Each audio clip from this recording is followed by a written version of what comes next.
I don't use stainless steel pots and pans because I'm allergic to nickel, and stainless steel leaches nickel and chromium into your food. And 18% of North Americans are also allergic to nickel.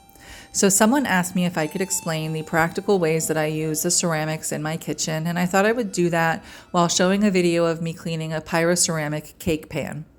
So the biggest difference is that I don't preheat my oven before putting my ceramics into the oven.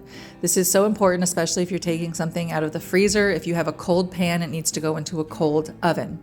Now I also cook everything about 10 degrees lower than the recipe calls for, and about 15 minutes before it's supposed to come out of the oven, I turn the oven off and let it finish cooking just from the heat from the pan.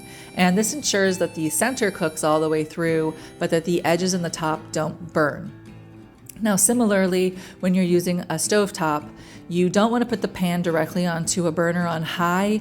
You want to start out on low or medium low and work your way up to medium high. Now, the pans get very hot, so you're not likely to be using high, and it's just something else to remember that you're going to be cooking on a lower temperature, and also things might be cooking a little bit faster because it does get hotter and disperse things more evenly. And then the last thing is just, unlike stainless steel, which you can take out of the oven and put directly onto a granite countertop, you can't do that with ceramics, especially if the countertop is wet. It will immediately break. You need something as a buffer to help disperse the heat from that piece of ceramic. So you want to use a trivet, a hot pad, a kitchen towel. I use the top of my stove pretty often because those coils are intended to disperse heat.